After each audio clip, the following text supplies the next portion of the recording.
দয়ার সাগর এ দাসে করুণা করো। এই বৈষ্ণবদের জন্যই দাঁড়ে দাঁড়ে ঘোরার কথা। বৈষ্ণব পদ ধুলি, বৈষ্ণব পদ জল, বৈষ্ণব ভুক্ত অবশিষ্ট, এই তিন হচ্ছে মহাবল। বৈষ্ণবের চরণের ধুলি, আর বৈষ্ণবের পা ধোয়া জল, আর বৈষ্ণবের খাবারের যে উচ্ছিষ্ট, এই তিন হচ্ছে মহাবল। এই তিন থেকে জীবের কৃষ্ণ ভক্তি জাগ্রত হয়। একদিনে তো বৈষ্ণবের ধুলি আমি গায়ে মেখে নিলাম না, প্রণাম করি, ভাগবতে আসি, নামযজ্ঞের আসরে যাই, কিন্তু গিয়ে প্রণাম করেই চেয়ে বসি। কি চেয়ে বসি? আমার ছেলে নেই, আমার মেয়ে নেই, আমাকে চাকরি দাও, আমার নাতি হচ্ছে না, খালি মেয়ে হচ্ছে, একটা ছেলে দাও, চেয়ে বসলাম। তাই এই চেয়ে বসা জীবের জন্য চৈতন্য মহাপ্রভু বলেছিলেন, ন জনন ন ধনন ন কবিতা সুন্দরী বা জগদীশ্বর কাময়ে। কোন ভজন করছেন মহাপ্রভু?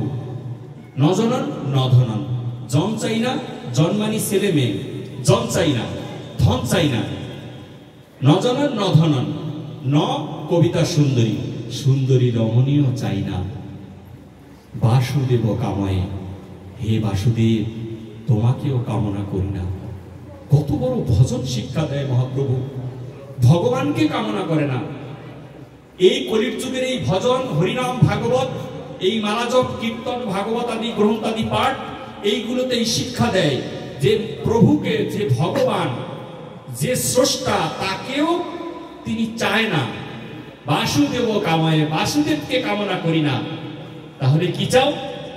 ভবতই অহেতুকিতাই জন্ম জন্মানেশ্বরী। বলছে এক জন্ম নয়, জনমে জনমে যতবার পৃথিবীতে আসি, যেন তোমার ভক্তির চরণে অহেতুকি আমার কৃপা হয়ে যাবে। এমন প্রার্থনা করছেন মহাপ্রভু। আজকে মহাপ্রভুর সেই শিক্ষাকে পাথেয় করে আমি টাকা ইনকামের লিপসায় ঢুকে যাচ্ছি, তাও সনাতনীরা কিছু বলছে না। এত দাম বাড়িয়ে দিচ্ছ কেন?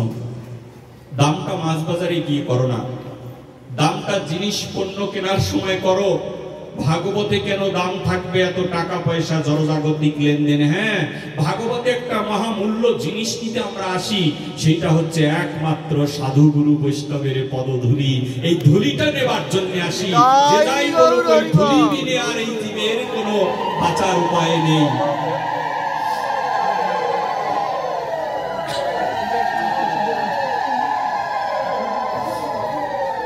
শ্রীধাম বৃন্দাবনে শ্রীমতী রাধারানী সর্ব জায়গায় বিরাজ করছেন। কারণ অর্জুন একদিন বৃন্দাবনে গিয়েছিলেন। অর্জুনকে, অর্জুন হচ্ছে দ্বিতীয় কৃষ্ণ, সেকেন্ড গড।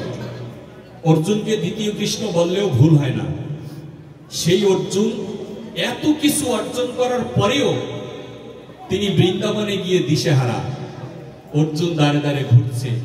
গুরুবাদী সমাজ আমাদের, এই সমাজে বড় গুরুবাদ শুরু হয়েছে। গুরুতে গুরুতে ঝামেলা নেই, শিষ্যতে শিষ্যতে বড় ভেজাল। গুরু কেমন? এখন সাধুগুরু বৈষ্ণবের সঙ্গে এসেছি, এখন বলি আমার গুরু ভালো, আপনার গুরু ভালো নয়। আমার গুরু অনেক কিছু জানে, আপনার গুরু কিছুই জানে না। আমার গুরু দেখতে খুব সুন্দর, কিন্তু আপনার গুরু দেখতে সুন্দর না, সেবা দিতে ভালো লাগে না। এই পরিচয়টা নাম দেওয়ার আগে করা উচিত। যেমন বিয়ে করতে গেলে আমরা মেয়ে দেখি, মেয়ে বিয়ে হয়ে গেলে আর কোনো বিচার নেই। বিয়ের আগে আপনি যাচাই করুন কোন বংশের, সুন্দর কিনা, পড়ালেখা জানে কিনা, সমস্ত কিছু বিচার আপনি করুন। কিন্তু বিয়ে হয়ে গেলে তাকে তো আর চেঞ্জ করা আমাদের সনাতন ধর্ম সাপোর্ট করে না। তাই গুরু ধরার আগে আপনি চেক করুন, আগে পর্যটন করুন, মন্দিরে মন্দিরে, ধামে ধামে ঘুরে ঘুরে।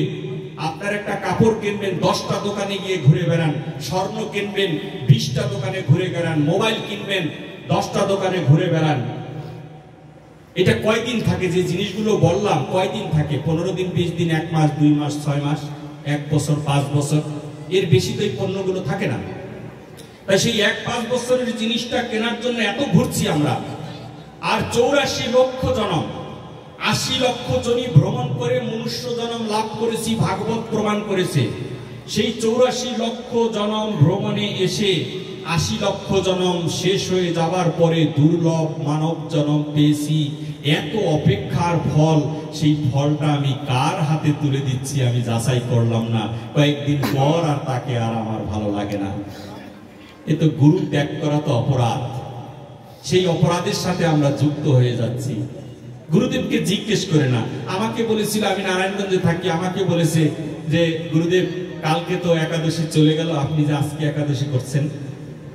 আমি বললাম, আমার গুরুদেবকে ফোন দিলাম, সে বলল যে আগামী দিন একাদশী করব। তা আমার গুরুদেব যা বলেছে সেটাই কথা, গুরুদেবের কথাই কথা, আর কোনো কথা নেই। উনি বলেছে আগামীকালকে একাদশী, আমি আগামীকালকে একাদশী করব। একাদশী হোক বা না হোক সেটা সে বুঝবে। এত দায়িত্ব কিসের? এত দায়িত্ব নিয়ে বসে থাকি, মূল কাজটা থেকেই তো আমরা বিচ্ছিন্ন হয়ে যাচ্ছি। তাই শ্রীধাম বৃন্দাবন মাঝে শ্রীমতী রাই কিশোরী বসাতে বলতে বসেছেন যে কি করে গুরু ভজন করতে হয়। শ্রীমতী রাধারানী অপার কৃপায় রাধারানী ওই প্রেম সরোবরের পারে গিয়ে দাঁড়িয়ে আছে। ব্রজগোপীরা বলছে, তুমি এখানে দাঁড়ালে কেন? বলছে, জানিস আমার জলকেলি করতে ইচ্ছে হয়, কিন্তু সে তো রক্ষা করতে এসেছে, এই জীবকে ক্ষমা করতে এসেছে। বলে রাধারানী নায়িকা, রাধারানী নায়িকা নয়। আমরা এই জীবেরা করি কৃষ্ণ সেবা, আমরা এই জীবেরা জিজ্ঞেস করলে বলি আমরা কৃষ্ণের দাস। আর তোমাদের সেই পরমেশ্বর ভগবান শ্রীকৃষ্ণ যে ভজন করে তার নাম হচ্ছে রাধা ভজন। কৃষ্ণই করে রাধারানীর ভজন, আর সেই রাধারানী কি করে একটা সিনেমার নায়িকা হতে পারে? এই তো সনাতন ধর্মের ব্যক্তিদের থিম। এই থিমগুলো থেকে বেরিয়ে আসতে হবে। রাধারানী প্রেম সরোবরের পাশে গিয়ে দাঁড়িয়ে আছে প্রাতকালে ব্রজগোপীকে শিক্ষা দেবার জন্য। রাধারানী বলছেন, ব্রজগোপী জিজ্ঞেস করছেন, ও রাধারানী এখানে অসময়ে দাঁড়ালে কেন?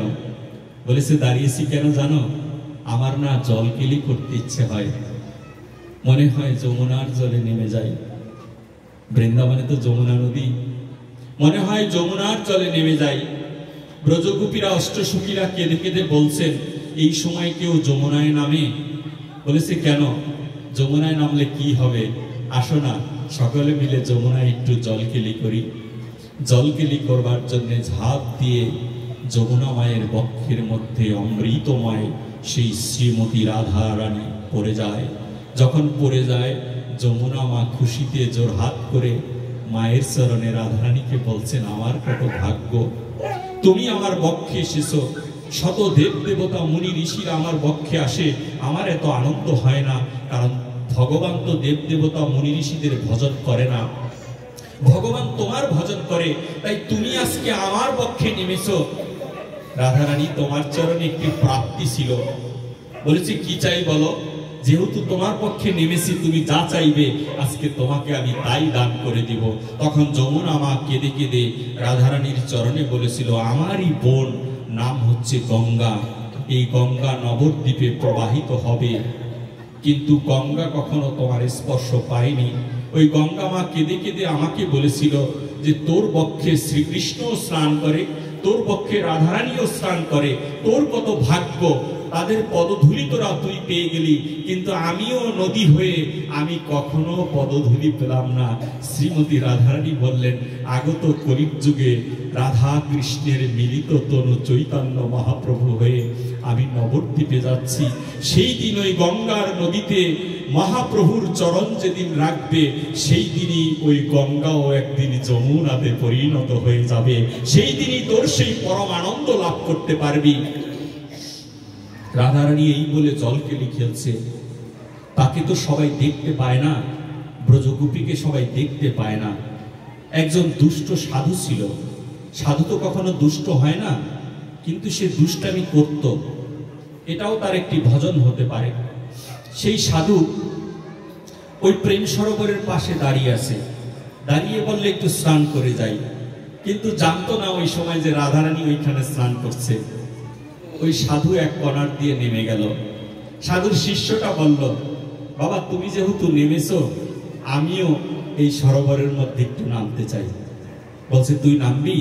সাবধান, এটা কিন্তু বৃন্দাবন, এখানে কিন্তু নাটক ফাটক চলবে না, অসৎক্রিয়া কুটিনাটি ছাড়ো অন্য পরিপাটি, অন্য দেবে না করিহ রতি, আপন আপন স্থানে প্রীতি সবাই টানে, ভক্তি পথে বড়ই বেগতি। নাটকগুলো ছেড়ে দিতে হবে। বলছে গুরুদেব তুমি বলে দাও আমি কি করতে পারি। তখন গুরুদেব বললেন, এই প্রেম সরোবরের অমৃতময় প্রসাদ এই জল মাথায় নিয়ে তারপরে জলের মধ্যে নেমে যাও। গুরুদেবের কথা মতো জল মাথায় নিয়ে শিষ্য জলের মধ্যে নেমে গেল। যখন জলকেলি করছেন গুরু আর শিষ্য দুইজনে জলকেলি করছেন, রাধারানীকেও দেখছে না আর ব্রজগোপীকেও দেখছে না। না দেখে তারা স্নান করছেন। স্নান করতে করতে কেমন যেন তাদের শরীরের মধ্যে একটা অন্যরকম রোমাঞ্চকর ভাব হয়। সেই ভাবের মধ্যে ডুব দিয়ে হঠাৎ করে হাতের কাছে দেখা যায় একটি নূপুর পরে আছে। শ্রীমতী রাধারানী জলকেলি করার সময় তার বাম পায়ের নূপুরখানা খুলে গিয়েছিল। সেই নূপুর ওই শিষ্য ধরেছে। শিষ্য যখন নূপুর ধরেছে, ধরা মাত্রই শিষ্য তাকিয়ে দেখে যে স্পর্শ দোষ। স্পর্শ কাকে বলা হয়? ধরলে ধরলে স্পর্শ বা ছোঁয়া, এই ছোঁয়াটা বড় দোষ। বলেছে স্পর্শ করা মাত্রই ওই শিষ্যের দিব্য চক্ষুর সৃষ্টি হয়ে যায়। শিষ্য দেখতে পায় সরোবরের মধ্যে কারা কারা স্নান করছে। তখন তাকিয়ে আছে রাধারানীর দিকে, বলেছে ও রাধারানী, গুরুমুখে শুনেছি তোমার রূপ নাকি এইরকম, গুরুমুখে শুনেছি তোমাকে নাকি দেখতে এমন, গুরুমুখে শুনেছি তোমার নাকি অপার কৃপা। রাধারানী এই অধমকে একবার কৃপা করো, আমি তোমার চরণের দাস হতে চাই না, তুমি আমার শ্রী গুরুদেবকে তোমার চরণের দাস করে দাও। নিজে কিছু চায় না, শিষ্য গুরুদেবকে দিয়ে দিচ্ছে। গুরুদেব বলছে কিরে তুই ওপারে বসে কাঁদছিস কেন? বলছে বাবা আমি জানি না কেন কাঁদছি, তবে আমি একটি জিনিস পেয়েছি, সেই জিনিসটা তোমার হাতে আমি দান করতে চাই। যখনই গুরুদেবের হাতে দিল, কেন ওই জিনিসটা কি রাধারানীকে দিয়ে দিতে পারতো না? কিন্তু এটা কোনো সিস্টেম নেই। আশ্রয় করিয়া ভজে তারে কৃষ্ণ নাহি ত্যাজে, আর সব মরে অকারণ। আশ্রয় করে ভজন করা শিক্ষা দিয়েছেন এই নিত্যানন্দ প্রভু। আশ্রয় করেছেন কাকে? গুরুদেবকে। গুরুদেবকে আশ্রয় করার কারণে রাধারানী পাশে থাকা সত্ত্বেও তিনি রাধারানীকে নূপুর দিলেন না। সেই নূপুরটা স্নান করতে করতে করতে করতে গুরুদেবের হাতে নিয়ে পৌঁছে দিলেন। বলেছে গুরুদেব এই অমৃতময় বস্তু। বলেছে এটা অমৃত তুমি কি করে বুঝলে? বলেছে আমি জানি না এটা অমৃত কি করে বুঝলাম, তবে তুমি একটু স্পর্শ করে দেখো এই অমৃতময় জিনিস, ধরলে তুমিও কিছু দেখতে পাবে। যখনই গুরুদেবের হাতে দিল, গুরুদেবও তাকিয়ে দেখে পরম দয়াল শ্রীকৃষ্ণের পরম আরাধ্য শ্রীমতী রাই কিশোরী জলের মধ্যে বসে আছে। দেখে গুরুদেব ক্রন্দন করছে, বলছে তোমার কাছে যাওয়ার সাহস আমার নেই, তাই সখীদের হাতে তুলে দিচ্ছেন সেই নূপুর। সখীদের থেকে এক সখী থেকে আরেক সখী হাত হস্তান্তর করতে করতে ললিতা, বিশাখা, চন্দ্রা সকলের হাত পরিবর্তন হতে হতে শ্রীমতী রাধারানীর কাছে গিয়ে এই নূপুর পরে রাধারানী বললেন এই নূপুর কোন সৌভাগ্যবান ব্যক্তি পেয়েছে তাকে আমি দর্শন করতে চাই। ললিতা, বিশাখা কেঁদে কেঁদে বলছেন তারা এই সরোবরেই স্নান করছে, তাকিয়ে দেখো তোমার বামে তারা অবস্থান করছে। তাকিয়ে দেখে গুরু শিষ্য আসামির মতো করে দাঁড়িয়ে আছে। তখন শ্রীমতী রাধারানী বললেন যে আমি তোদের এই অভিশাপ দিয়ে গেলাম, আগত কলির যুগে আমি চৈতন্য মহাপ্রভু রূপে যাচ্ছি, তখন তোরা গুরু শিষ্য মিলে, গুরু ভাই বোনে মিলে এই হরিনাম সংকীর্তনের সাথে যুক্ত হয়ে যাবি।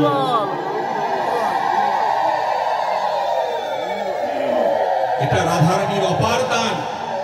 সেই দানের কারণে আমরা এই হরিনাম পেয়েছি।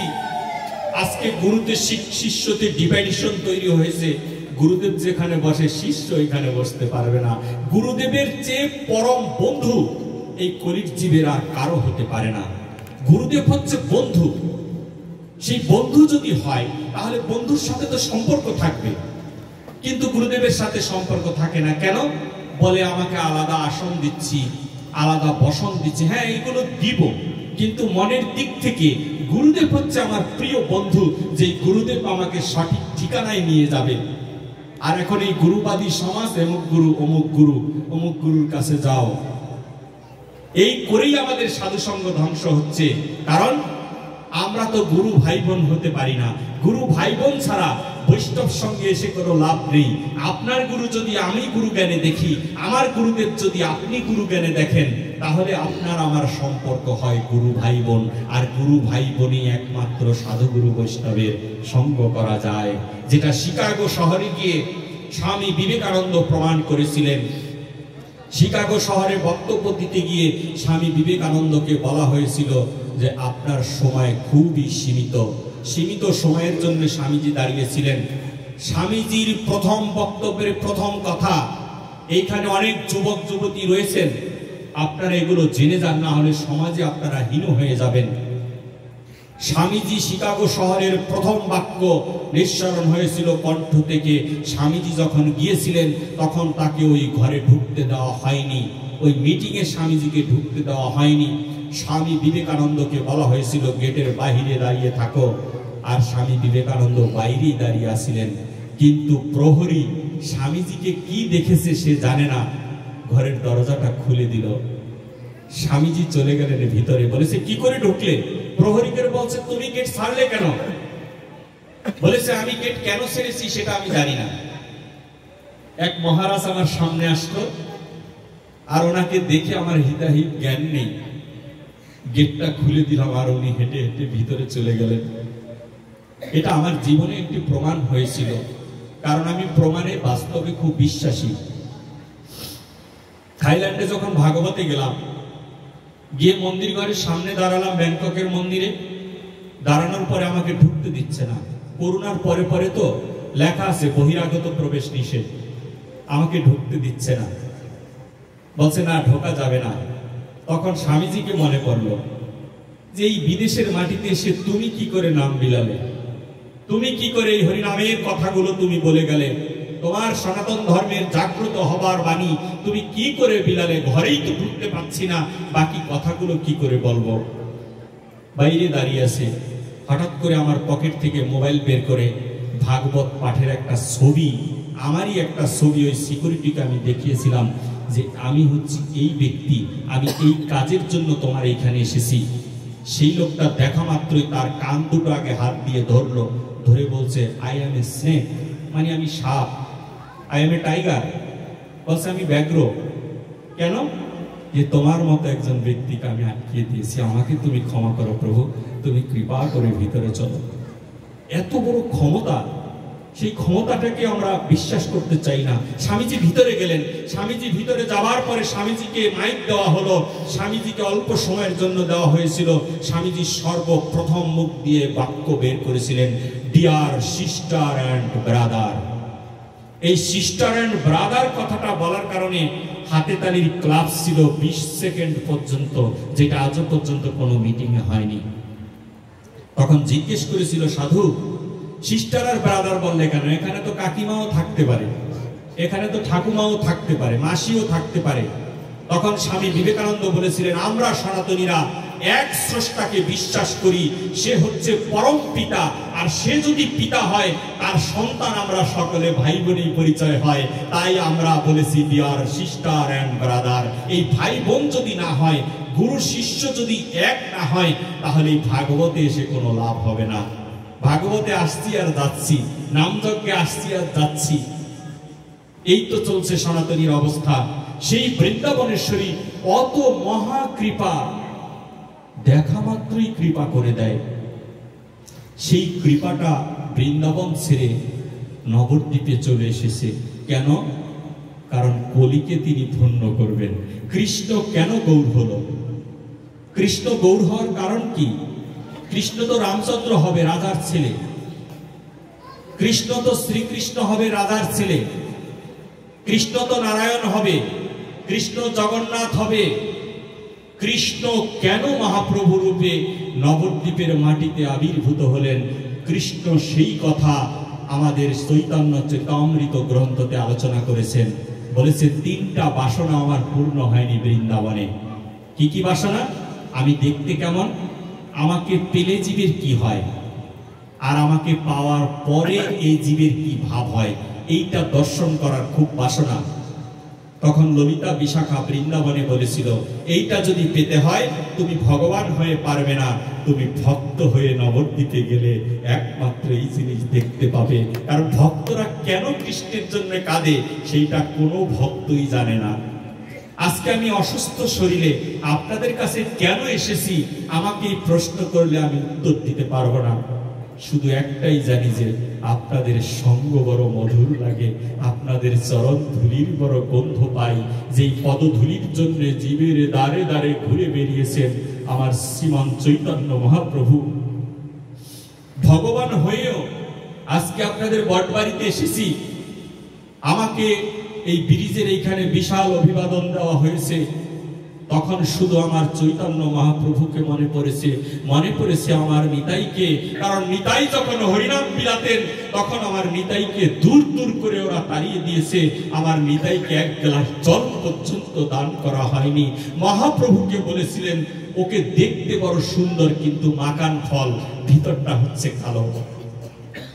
এই কলিযুগের মানুষেরাই, বৌদ্ধ খ্রিস্টান মুসলিম, তারা ক্ষতি করেনি, ক্ষতি করেছে সনাতনীরা। এই সনাতনীরাই মহাপ্রভুকে দেখতে পারত না, সনাতনীরাই নিতাইকে দেখতে পারত না। অথচ সেই নিতাইয়ের দুই একটি কথা বলবো বলে আপনারা কত ভক্ত মানুষ আমাকে, আমার মতো একটা নরাধমকে আমাকে আপনারা অভিবাদন জানালেন। কিন্তু আপনাদের কাছে আমার বিনীত অনুরোধ, দিন শেষে যেন একবার হা নিতাই হা গৌর বলে যেন কাঁদতে পারি, একবার যেন নিতাই গৌর বলে যেন কাঁদতে পারি। আর কোন ভজন নেই কলিযুগে। কলিযুগে এত কিসের ভজন?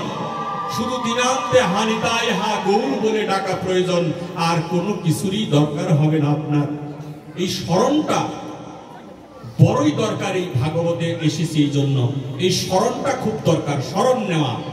মৃত্যু সময় আপনার যত বড় ক্ষমতা থাকুক না কেন, পৃথিবীর সমস্ত ডাক্তার একত্রিত করে যদি একটা ডাক্তার তৈরি করা হয়, সেই ডাক্তার একটা সেকেন্ড আপনাকে বাঁচিয়ে রাখতে পারবে না।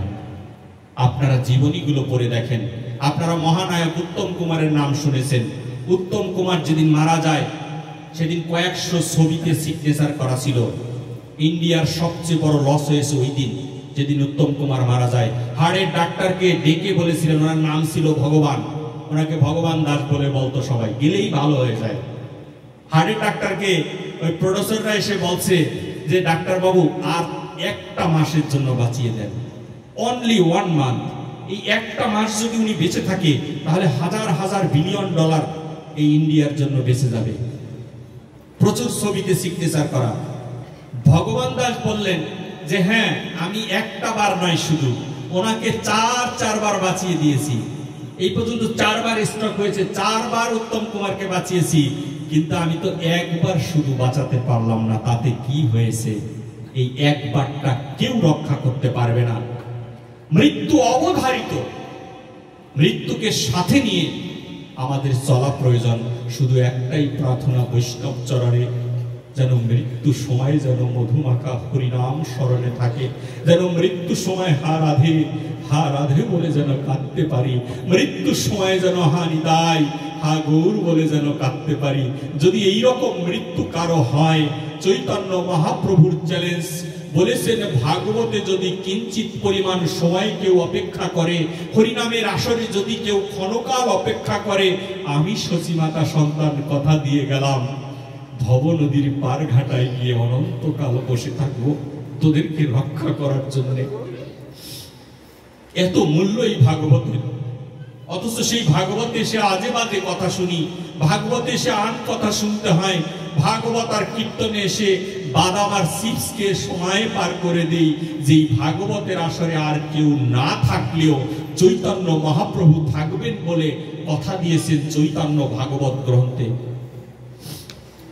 যখন গুঞ্জন ওঠে নবদ্বীপে যে মহাপ্রভু সন্ন্যাসে যাবেন, সচিমাতাকে কেউ ফিরাতে পারছে না।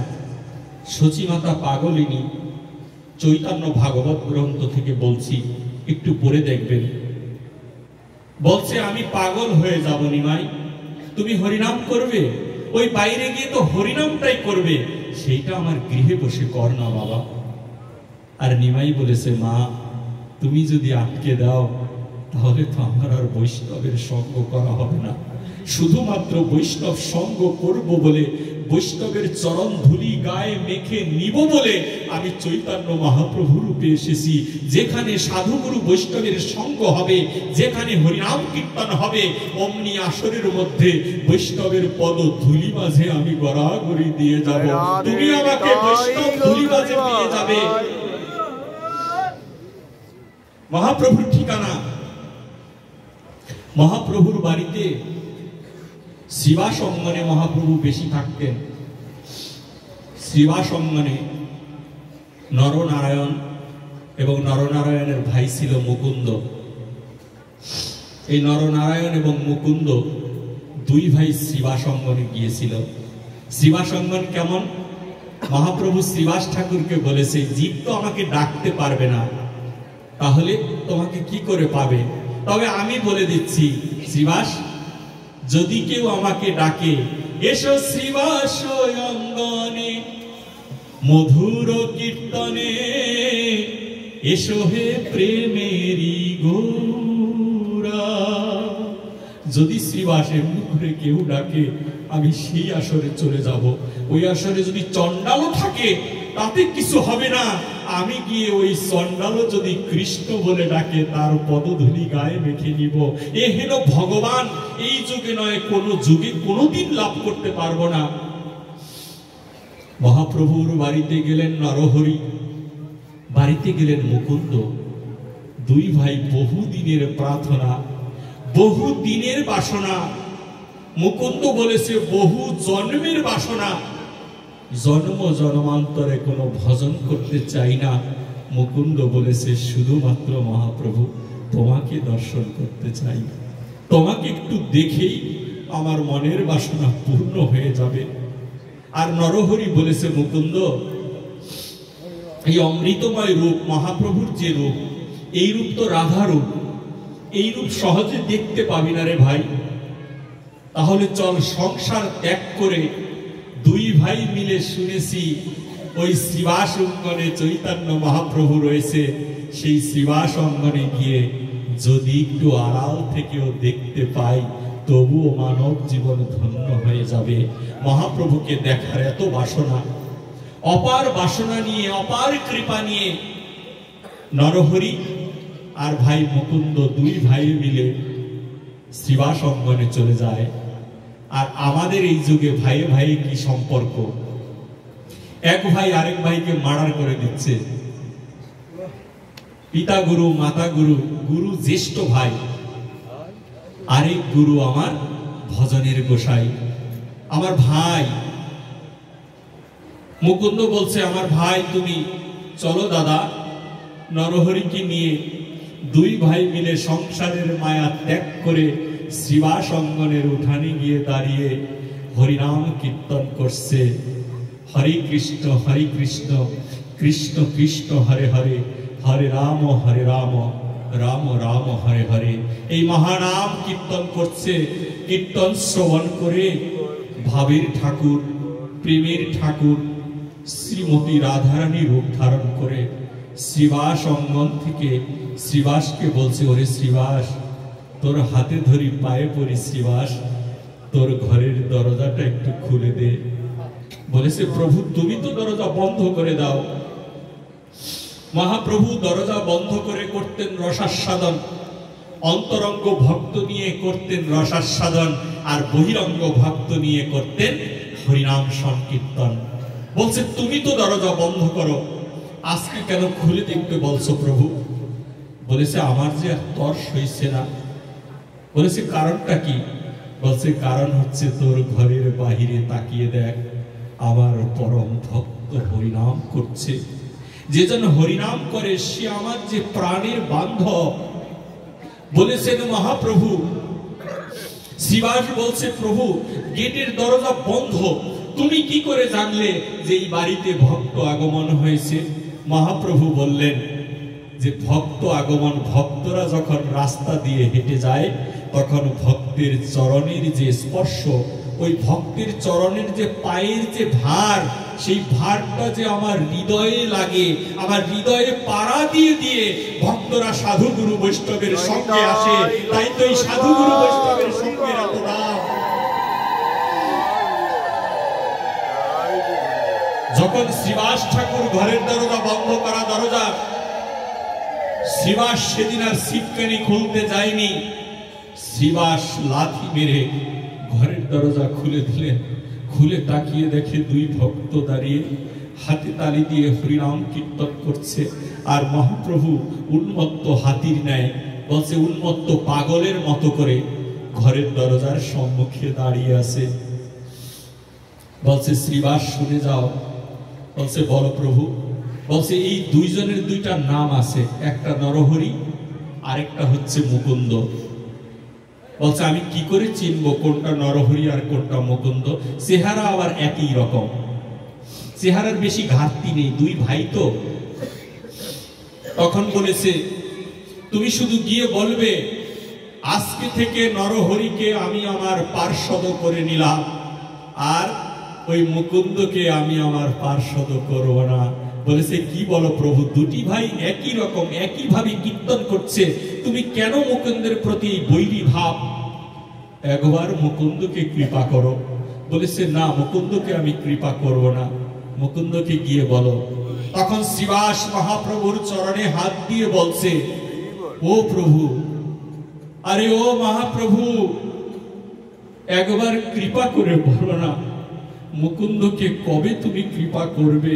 কত জনম ধরে না জানি মুকুন্দ হরিনাম কীর্তন করে বেড়ায়, কত কিছু হারিয়ে গেল, তথাপিও মুকুন্দ হরে কৃষ্ণ নাম ছাড়ল না। সেই মুকুন্দকে কবে তুমি কৃপা করবে সেইটা একটু বলে দাও। মহাপ্রভু বললেন 100 জনম পরে তাকে আমি কৃপা করব। বড় বিষাদের খবর নিয়ে শ্রীবাস দুই ভাইয়ের সম্মুখে গিয়ে দাঁড়ায়। দাঁড়ানো মাত্রই শ্রীবাসকে দেখে ওরা প্রণাম করে। প্রণাম করে বলে ও শ্রীবাস, তোমার গৃহ থেকে আমাকে তাড়িয়ে দিও না। আমরা দুই ভাইয়ের সমস্ত কিছু ছেড়ে, জড়জাগতিক সমস্ত বন্ধন ত্যাগ করে তোমার গৃহে এসেছি জানো। শুধু ওই নন্দের নন্দনকে একটুখানি দেখব, আমরা একটুখানি দর্শন করেই চলে যাব। তার চরণে আমাদের কোন রকম কোনো প্রার্থনা নেই, শুধু নয়নে একটুখানি ওই ভক্তরূপ ভগবানকে দর্শন করতে চাই। শ্রীবাস বললেন তোমাদের মধ্যে নরহরিকে? নরহরি বলছেন আমি নরহরি। তুমি নাম জানলে কি করে? বলছে মহাপ্রভু বলেছে। বলছে মহাপ্রভু আমার নাম জানে? বলেছে তোমার নাম নয়, শুধু এই অনন্ত বিশ্ব ব্রহ্মাণ্ডে যারা কৃষ্ণকে ভালোবাসে সকলের নামই চৈতন্য মহাপ্রভু জানে। তাই তো বলি। বলেছে এই জন্য জেনেছে? বলছে হ্যাঁ। বলেছে মুকুন্দকে? বলেছে আমার নাম মুকুন্দ। বলেছে তোমার জন্য একটা দুঃসংবাদ আছে। কি সেই দুঃসংবাদ বলো? বলেছে মুকুন্দ, তোমাকে মহাপ্রভু কৃপা করবে না। বলেছে কেন? আমাকে কখনোই কৃপা করবে না? বলেছে না, কখনোই কৃপা করবে না। তবে আমাকে বলেছে অনেক অনুরোধের পরে 100 জনম পরে তুমি চৈতন্য মহাপ্রভুর কৃপা পাবে। অক্ষরাতি সেই মুকুন্দ হরিনামের কীর্তন করে উন্মত্ত নৃত্য শুরু করে দেয় উঠানের মধ্যে। বলেছে তুমি নৃত্য করছো কেন? তোমার তো দুঃখ করার কথা। আমরা এই গরিব জীবের মানুষ ভগবানকে সেবা পূজা দিয়ে ভগবান কিছু দেয় না বলে ছেড়ে দেই। ভগবান কত দূরে। আবার কীর্তনীয়রা গান করে যেই দেশেতে থাকো তুমি সে দেশ কত দূর, সেই দেশে কি পৌঁছায় না আমার করুণ কান্নার সুর। কত গান করি আমরা। করুণ কান্না কাকে বলে সেটাই তো জানি না।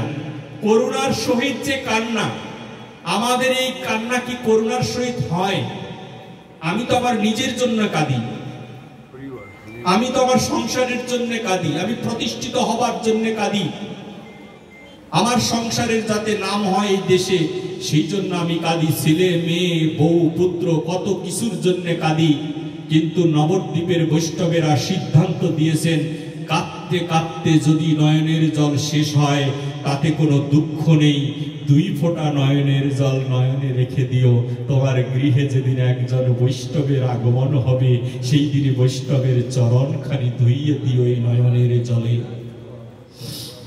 মুকুন্দ নৃত্য করে, পাগল হয়ে গেছে কীর্তন করতে করতে। তখন নরহরিকে ছেড়ে দিয়ে মুকুন্দর পায়ের কাছে বসে পড়ে শ্রীবাস ঠাকুর। শ্রীবাস ঠাকুর বসে পড়ে বলছে, ও মুকুন্দ, তুমি কি পাগল হলে? বলেছে, হ্যাঁ, আমি তো পাগল হয়েছি। পাগল না হলে কি মহাপ্রভুর কৃপা হয়? বলেছে, বৈরাগ্য, তৃপ্য বৈরাগ্য। বৈরাগ্য কাকে বলা হয়? তৃপ্য মানে প্রচুর, তৃপ্য মানে অনেক, আর বৈরাগ্য মানে কোনো কিছুর ভিতরে কোনো স্বাদ থাকে না। তাহলে তৃপ্য বৈরাগ্য কাকে বলা হয়? যে এটা আমি করেই ছাড়বো, এটা আমি নিয়েই ছাড়বো। যদিও আমার বৈরাগ্য হয় না, তথাপিও অসুস্থতার সহিত আমি হাঁটতেও পারছি না আজকের অসুস্থতার কারণে। তারপরও বলেছি, রাধারানী, তুমি যদি ওই আসরে যাও তাহলে কৃপা করে অধমকে তুমি বৈষ্ণবদের মাঝে নিয়ে যেও, কারণ আমার বড় বাসনা হয়েছে এই ভক্তদেরকে আমি দর্শন করব। 2017 সাল থেকে আপনাদের দ্বারে দ্বারে ঘুরে বেড়ানোর প্রয়াস করেছি। কিছুই তো চাই না, টাকা পয়সা, বাড়ি গাড়ি, সম্মান, কোনো কিছুর দরকার নেই। শুধু আপনাদের পদধূলি নেবার জন্য আসি, ওই ধূলিটা যাতে বঞ্চিত না হই সেই জন্য ঘুরে বেড়াই। মুকুন্দ কাঁদছেন, মুকুন্দ নৃত্য করছেন। তখন বলেছে, ও মুকুন্দ, তুমি পাগল হয়ে গেছো? তুমি এমনি করে নৃত্য করছো কেন?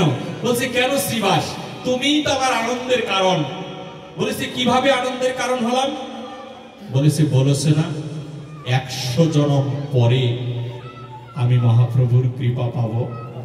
বলেছে, 100 জন্ম অপেক্ষা করবে? বলেছে, তুমি মহাপ্রভুকে গিয়ে বলবে যে 100 জন্ম আমি অপেক্ষা করব, শুধু মহাপ্রভুর চরণে একটি প্রার্থনা, জনমে জনমে যেখানে জন্ম হয় না কেন আমি যেন মধুমাখা হরিনাম না ভুলে যাই। আমি যদি শুয়োরের পেটেও আসি তবুও বৈষ্ণব যেখানে যায় সেখানে যেন আমার অবস্থান হয়ে যায়। আমি যদি কুকুরের ঘরেও আসি তবু যেখানে বৈষ্ণবের উচ্ছিষ্ট থাকে সেই বৈষ্ণব সেবার উচ্ছিষ্ট খেয়ে যেন জীবন ধারণ করি। তুমি মহাপ্রভুর চরণে শুধু এই কথাটি পৌঁছে দিও।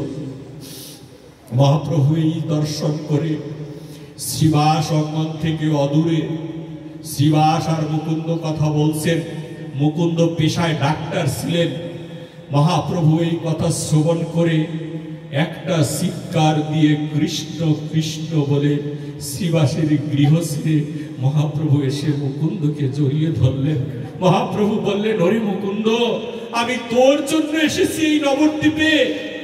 তোর মতো অপরাধী যারা অপরাধ স্বীকার করে নাই আমি তাদের জন্য এসেছি এই নবদ্বীপে। আমি রাজা জমিদারের বাড়িতে নয় মুকুন্দ, তুই গৃহে চলে যা, গৃহস্থ ধর্ম পালন কর। তবে আমি নিমাই তোকে কথা দিচ্ছি, প্রতিদিন একটু প্রসাদ তৈরি করবি, সেই প্রসাদ কৃষ্ণ নামে নিবেদন করবি। আমি নিমাই গিয়ে তোর সেই প্রসাদ ভক্ষণ করে তোর মানব জীবন আমি ধন্য করে দিব। মুকুন্দর সাথে মিলন হয় মহাপ্রভুর। এত মহাকৃপা নিয়ে তিনি এসেছেন এই নবদ্বীপের মাটিতে। আজকে শিক্ষা দিয়েছেন সনাতনীকে, এই মনুষ্য ধর্ম শিক্ষা। মানুষের ভিতরে তো মানবতাই নেই। মানবতা না থাকলে সে মানুষ কি করে দাবি করে? 50টা গুণে হচ্ছে মানুষ। আপনি বাসায় গিয়ে হিসাব করুন আপনার 50টা গুণ আছে কিনা, ভালো গুণ। 50টা গুণ থাকলে আপনি মানুষ দাবি করতে পারবেন। 50 গুণে মানুষ, 55 গুণে দেবতা। এই 55 গুণ থাকবে, তার সাথে আরো 5টা গুণ যোগ হয়ে পরমেশ্বর ভগবান পদ্মলোচন হরি শ্রী নারায়ণ রূপে এসেছেন 55 গুণে, 60 গুণে। এবং এই 60টা গুণ থাকবে, নারায়ণের 60টা গুণ থাকবে, তার সাথে আরো 4টা গুণ যোগ হয়ে পরমেশ্বর ভগবান শ্রীকৃষ্ণ নবদ্বীপের মাটিতে নয় বৃন্দাবনের মাটিতে লীলা করেছেন 64 গুণে। কৃষ্ণ ছিল 64 গুণে, আর কৃষ্ণের সেই 64 গুণের সাথে আরো 25টা গুণ যোগ হয়ে অমৃতময় রূপ ধারণ করেছেন। জয় জয় শ্রীমতী রাধা রানী। এই রাধা রানী 89 গুণে গুণান্বিত হয়ে নবদ্বীপের মাটিতে চৈতন্য মহাপ্রভু রূপে এসেছেন। 89টা গুণ ছিল, যেই গুণ ভগবানকেও পাগল করেছে। যেই রাধা রানীর গুণে ভগবান নিজেই পাগল হয়ে গেল। ভগবান পাগল হয়ে দাঁড়ে দাঁড়ে ঘুরে বেড়ানোর প্রয়াস করেছে। রাধারানীর চরণে পড়ে ভগবান কৃষ্ণ কাঁদছে, বলছে ও রাধারানী একটু কৃপা করো না। রাধারানী বলছেন কি চাও তুমি? আমার চরণে কেন প্রভু? আমি তো তোমার ভজন করি। বলেছে তোমার চরণে 2টা জিনিস আছে যেটা আমার কাছে নেই। ভগবান হলে কি হবে? ভগবানের কাছে 2টা জিনিস নেই। ভগবান নিজে স্বীকার করেছেন বৃন্দাবন লীলায় কি নেই? প্রেম এবং ভক্তি।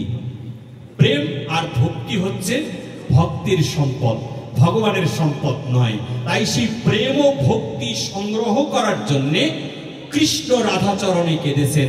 আর রাধাচরণে কাঁদার পরে রাধারানী বললেন তুমি প্রেম ভক্তি দিয়ে কি করবে? তখন বৃন্দাবনেশ্বরীর কথায় শ্রীকৃষ্ণ বললেন প্রেম আর ভক্তি নিয়ে সচী মাতার ঘরে আমি যাচ্ছি নিমাই রূপে। আমি নিমাই রূপে গিয়ে ভক্তের দ্বারে দ্বারে এই হরিনামের পসরা নিয়ে ঘুরে বেড়াবো, ভক্তদের কাছে দান করে বেড়াবো। রাধারানী বললেন আর কি করবে নবদ্বীপে? ওরে ভক্তের দ্বারে দ্বারে ঘুরে বেড়াবো। আর কি করবে প্রভু? ওরে হরিনামের পসরা দান করিব, হরিনাম দান করে দিব। বলল আর কি করবে? বলছে ও রাধারানী যেখানে ভক্ত সঙ্গ হবে, যেখানে সাধু গুরু বৈষ্ণবের আগমন হবে, সেই সভা মাঝে আমি ভক্তের পদধূলি মাঝে গড়াগড়ি দিয়ে যাব। এমন বাসনা আমি করেছি গো, এই জন্য তোমার প্রেম ভক্তি আমার প্রয়োজন। প্রেম ভক্তি হাতে নিয়ে কৃষ্ণ আসবে নবদ্বীপের মাটিতে গৌর সেজে। কেউ কখনো কল্পনা করতে পারে না, কোন মুনি ঋষি কল্পনা করতে পারে না, মুনির ভাবনায় আসে না। একবেলা সাত্বিক আহার পাও বাবা, তোমার তো ভাগ্য।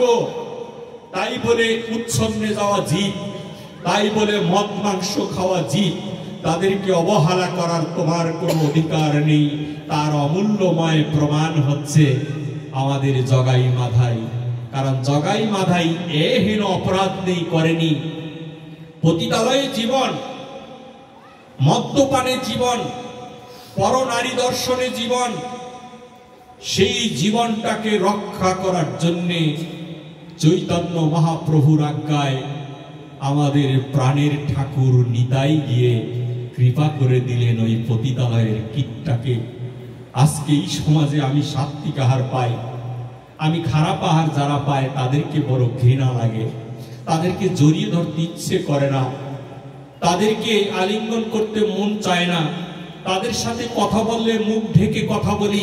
এটা আচরণ নয়, এটা বি আচরণ বলে আমি বলে থাকি। আমি প্রায় প্রত্যেকটা আসরেই বলি, বরিশালের এক ভক্ত, আমার ভাগবত শোনার খুব বাসনা ছিল তার। 1 বছর সে হচ্ছে গোপী। ওই গোপীর সঙ্গ বিনে এই জীবের প্রকৃত ধন লাভ করা হবে না। সেই গোপীটাকে খুঁজে বেড়ানোর জন্যই দাঁড়ে দাঁড়ে ঘুরে বেড়াতে হয়। এই গ্রামের বৈষ্ণব আরেক গ্রামে যায়, আরেক গ্রামের বৈষ্ণব আরেক গ্রামে যায়। কারণ তোমার কার সাথে ছোঁয়া লেগেছে সেই ছোঁয়ার খবর তোমারও জানা নেই। এটা স্পর্শ দোষ। কয়েকদিন আগে করোনা হয়েছে না, ছোঁয়া লাগলেই করোনা হয়ে যাচ্ছে। বলছে ছোঁয়া লাগলে করোনা হয়ে যাবে। আমি মাদারীপুরে একটা প্রোগ্রামে আসলাম, এক ভক্ত আমাকে বলছে করোনা হয় হোক, তবু প্রভু আলিঙ্গন না করে পারবো না। মাইকে বারবার বলছে ওনাকে কেউ ধরবেন না, করোনাকালীন সময় চলছে, আমি মাস্ক পরা। সে জোর করে আমাকে আলিঙ্গন করেই শেষ পর্যন্ত ছাড়লো। এই যে বৈরাগ্য, ওই তাতে আমারও করোনা হয়নি আর ওনারও করোনা হয়নি। এখন এই স্পর্শ দোষ, স্পর্শ দোষ কেমন? যেমন এর মধ্যে একজন বৈষ্ণব আছেন, আমি বিশ্বাস করি আপনারা সকলেই কৃষ্ণ ভক্ত, সকলে বৈষ্ণব। এই আসরে নরধম থাকলে একমাত্র এই অধম আছে। কারণ কি জানেন? বসনেই বোঝা যায় যে বৈষ্ণব কারা। যেমন আমি যে আসনে বসেছি, এই আসন কলির যুগের শ্রেষ্ঠ আসন নয়। এই ভাগবতের ব্যাসাসন কলির যুগের শ্রেষ্ঠ আসন নয়। কলির যুগের শ্রেষ্ঠ আসন হচ্ছে আপনারা যে আসনে বসেছেন। কারণ এই কলির যুগের পাবন অবতারী শ্রীমান চৈতন্য মহাপ্রভু এই ভাগবতের আপনাদের ওই আসনে বসে হরি কথা কৃষ্ণ কথা শ্রবণ করেছে। সেই জন্য ওই আসনটা হচ্ছে শ্রেষ্ঠ আসন, এই আসন নয়, আপনাদের ওই আসনটাই শ্রেষ্ঠ। তাই যখন যখন ভাগবতে যাই আপনাদেরকে দেখে আমার হিংসে হয় যে কবে ওনাদের মতো ভক্ত হব, কবে ব্রজে যাব, এই সংসার ছেড়ে বিষয় ছেড়ে কবে আমার শুদ্ধ হবে মন, তিলক কেটে কোপ নিয়ে হেঁটে যাব মধুর বৃন্দাবন। বৃন্দাবনে যাই কিন্তু ওই মায়া ছাড়তে পারি না, গরুর মায়া। বলে একটি ছাগল পালি, ছাগলের মায়া। বলে দুইটা মুরগি পালি, আশ্চর্য ব্যাপার, সনাতনীরাও মুরগি পালছে, কি আশ্চর্য। ডিম না খেলে অসুস্থ হয়ে যায়। এই যে হরিনাম হবে আপনাদের এখানে, দেখেন কত ডিমের সরাসরি, সিদ্ধ ডিমের দোকান। ওরে বাবা, একবার যদি ভাবতাম যে এই আসরে চৈতন্য মহাপ্রভু থাকে, এই আসরে শ্রীবাস অঙ্গন হয়, এই আসরে আমার শ্রীবাস ঠাকুর থাকে, এই আসরে নিতাই থাকে, এই আসরে গৌর থাকে, এই আসরে এরা সবাই থাকে, তাহলে সিদ্ধ ডিম খেয়ে কি করে তুমি এই আসরে প্রবেশ করতে পারো? সিদ্ধ ডিমের 2 টাকার দোকান বন্ধ করার ক্ষমতা আমাদের নাই। সিদ্ধ ডিম খেয়ে এইখানে আসি আমরা। আসলে কি হয়, ওই সিদ্ধ ডিমের যে ক্রিয়া, আমি তো মেডিকেল লাইনে আছি সেজন্য এই বিষয়টা একটু জানি। সিদ্ধ ডিমের ক্রিয়া সর্বোচ্চ 1 ঘন্টার মধ্যে মানুষের শরীরে শুরু হয়, ঐশ্বরিক ক্রিয়া। রোগীরা যখন বেশি অসুস্থ হয় বলে ডিম ভেজে নয়, ডিম সিদ্ধ করে খাওয়াবেন, সিদ্ধ ডিমে পাওয়ার বেশি। তাহলে সিদ্ধ ডিম খেয়ে এখানে আসেন, আপনি কষ্ট করে হরিনামের আসর মিলালেন, দাঁড়ে দাঁড়িয়ে ভিক্ষা করলেন, না জানি কোন মা বাবার কষ্টের টাকা। নারায়ণগঞ্জে এক ভক্ত বলেছিল, বাবা কষ্টের টাকা কি বলবো, আজকে আমার কিস্তি দেওয়ার টাকা দিন। কিন্তু এক ভক্ত আসছে, এসে বলছে ভাগবতে যাবেন, শাওন প্রভু আসবেন এবং ওইখানে হরিনাম আসর আছে, কিন্তু আমার খুব বাসনা হয়েছে 500 টাকা দিতে। ঘরে গিয়ে দেখলাম কিস্তির টাকা ছাড়ার টাকা নেই। সেইখান থেকে 500 টাকা তুলে দিলাম। এই জন্য আমাকে অনেক বকেছে ওই কিস্তির সারে। বাড়িতে এসে বকা দিয়েছে, না জানি কত বাবা মায়ের সন্তানেরা কত পরিশ্রমের ধন তুলে দিচ্ছে আপনাদের কমিটির হাতে এই হরিনাম শ্রবণ করবে বলে। সেই টাকায় দিয়ে মিলানো আসর একটা সিদ্ধ ডিম নষ্ট করে দেয়। সিদ্ধ ডিমকে আসরে ঢুকে আপনার আমার সহধর্মিনী মেয়ে ওদেরকে বাজে নজরে দেখে আসরটাকে নোংরা করে দিল। ওই ডিমের দোকানটা না থাকলে অঘটনটা কম ঘটতো আমার কাছে মনে হয়। এটা ইচ্ছা করলে আপনারা বন্ধ করতে পারেন, কোনো ব্যাপারই নয় যে সিদ্ধ ডিমটা ভাই বিক্রি করো না। এখানে না বিক্রি করলে খাবে কোথা থেকে? আজকে সিদ্ধ ডিম চলছে, বলে মাংস চলছে, মাছ চলছে, কত খাবে? আর শিশু বেলা থেকে খাচ্ছ, খেতে খেতে বয়স 50, 60, 70, বলে এক টুকরো মাছ ছাড়া ভাত খেতে পারি না। কবে তোমার এই জিহ্বার লিপসা কমবে? সেই দিন তুমি এই জিহ্বায় হরিনাম করবে। সাত্বিকার পেয়ে হরিনাম করলে কি হয়? তখন সাত্বিক মনে হবে আপনার কাছে। এই কয়টা দিন, যে কয়টা দিন কীর্তন, এই কয়টা দিন আপনারা সাত্বিকার পান, সাত্বিকার পেয়ে হরিনামে আসেন, দেখেন এক ভাব হবে। আবার আগামী বছর সাত্বিকার না পেয়ে আসবেন, মানে সাত্বিকার পেয়ে আসবেন, তখন দেখবেন কেমন ভাব হয়, নিজের কাছেই অসুর অসুর লাগবে। তো বিদায় এই থিমগুলো আমাদেরকে জানতে হবে, ভাগবত আমাদেরকে জানিয়ে দিবে। আজকে আপনাদের এই এলাকায় সংখ্যাগরিষ্ঠ এত সনাতনী, এইখানে দেখলে আমার খুব হাসি পায় মাঝে মধ্যে। কেন হাসি পায় জানেন? এখানকার আসরগুলোর মধ্যেই মাঝে মধ্যে দেখি খমক বাজে, মাঝে মধ্যে দেখি ঢোল বাজে। আপনাদের এই আসরে মনে হয় বাজে না, ঢোল বাজে, খমক বাজে, সিনেমার সুরে গান হয়, এদিকে একটু বেশি হয়। আর কিছু কিছু মেয়েরা বেরিয়েছে কীর্তন করে, ওরা পেশাদারি কীর্তনের দল, এইগুলোতে কীর্তন করে আজে বাজে নাচ দেখায়। এখানে কীর্তনের আসলে মডার্ন সুরের নামে ওরা এখানে আজে বাজে নৃত্য দেখিয়ে আপনার আমার পকেট কেটে নিয়ে যাচ্ছে। এইটা আপনাদের এখান থেকে প্রতিবাদ করে তোলা উচিত আমার মনে হয়। এইটা নাটক করার জায়গা নয়। আমাদের পাশাপাশি আরেকটা ধর্ম আছে, ইসলাম ধর্ম। আপনি ইসলাম ধর্মের মসজিদের সামনে গিয়ে একটা গানে সুর দিয়ে দেখেন, একদম মেরেই দিবে পুরা। তাহলে ওদের ওইটা উপাসনালয়, ওইখানে গান চলে না, ওইখানে নাটক ফাটক চলে না। তাহলে আপনার উপাসনালয় কোন সাহসে এইগুলো করা হচ্ছে? আমি একটা কীর্তনিয়ার সন্তান, তাই কীর্তনিয়াদের আমি সব সময় বাবা বা আমার বড় ভাই আমি মনে করি, তাই ওনাদের জন্য আমার বেশি পোড়া হয়। কীর্তন করে হা করে সুর দেয় হরে কৃষ্ণ বলে, মুখের মধ্যে একটা পানের পটকা। আশ্চর্য ব্যাপার, তুমি পান খেয়ে নেশাদ্রব্য খেয়ে তুমি কীর্তন করছো, আবার বলে বাবা পানের সাথে জর্দা না খেলে হয় না। কি নেশা পান করছে।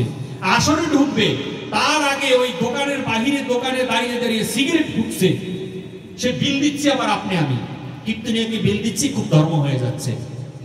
কিন্তু সিগারেট খেয়ে আসরের মধ্যে সে কীর্তন করছে, আমরা কিছুই বলছি না। ওই আপনার গৃহে আমার গৃহে তো মন্দির ঘর রয়েছে, সেই মন্দিরে কি আমরা সিগারেট খেয়ে ঢুকি কখনো? পান খেয়ে কখনো ঢুকি? স্নান করে ঢুকি। কিন্তু কবিরা কি বলছেন? মন্দিরে নাই দেবতা, অন্তরে খোঁজো তারে। ওই মন্দিরে দেবতা নাও থাকতে পারে, হৃদয় মাঝে খুঁজতে বললেন। আর মহাপ্রভু বললেন এই শ্রীবাস অঙ্গনে আমি উপস্থিত থাকি। তাহলে আমার শ্রীবাস অঙ্গনে যেখানে মহাপ্রভু উপস্থিত থাকে, কোন সাহসে সেখানে তুমি পান খেয়ে ঢোকো? কোন সাহসে সেখানে তুমি সিগারেট খেয়ে ঢোকো? ব্যবসা করো, দূরে গিয়ে ব্যবসা করবে। এই আসরটা ব্যবসা করার জায়গা নয়। এই প্রতিবাদটা আপনাদের এখানে গড়ে তুলুন। এত বড় সাহস কি করে হয়? ভিক্ষা করে তোমাদের জন্য টাকা জোগাই। গত বছর আমাদের নিত্যানন্দ সেবাশ্রমে হরিনাম হবে, কার্তিক মাসে হরিনাম হয়, এবছরও হবে আপনাদের কৃপায়। একটি টাকা পর্যন্ত ক্যাশে নেই। এখানে নিত্যানন্দ সেবাশ্রমের লোক আসে, এবং বিশেষ করে নিত্যানন্দ সেবাশ্রমের একজন হাল ধরা ব্যক্তি সুকরঞ্জন দাস এখানে উপস্থিত। জানি না ওনার সাথে কবে ভাগবত হবে, উনি নাকি লন্ডনে চলে যাচ্ছেন। তবে সবাইকে পাওয়া যাবে, কিন্তু ভক্ত পাওয়া বড় কঠিন। মহাপ্রভু রামানন্দকে চৈতন্য চরিতামৃত বলছে, ও রামানন্দ, বিদ্যা হতে কোন বিদ্যা সার? রায় কহে কৃষ্ণ ভক্তি বিদ্যা বিনা বিদ্যা নাহি আর। বলেছে ও রামানন্দ, বিরহ হতে কোন বিরহ সার? রায় কহে বৈষ্ণব বিরহ বিনা বিরহ নাহি আর। একমাত্র বৈষ্ণবের বিরহই হচ্ছে শ্রেষ্ঠ বিরহ। নিত্যানন্দ সেবাশ্রমে 1 টাকা ক্যাশে নেই গত বছর। আমি বলেছিলাম কারো কাছে টাকা চাইবে না, শুধু সবাইকে নিমন্ত্রণ করো। বলছে এত লক্ষ টাকা লাগবে। আমি বলেছি এই হরিনাম কলির জীব দিতে পারবে না। এই হরিনাম কে দেয় জানো? এই হরিনাম শ্রীমান নিত্যানন্দ প্রভু দিয়ে থাকেন। এবং নিতাইকে দেখেছে মানুষ জীবের দ্বারে দ্বারে ভিক্ষা করার জন্যে। নিতাইকে মানুষ দেখেছে জীবের দ্বারে দ্বারে গিয়ে পায়ে ধরে বসে আছে, একবার বল না হরি, একবার হরি বল। এই হৃদ মাঝারে রাখবো, ছেড়ে দেব না।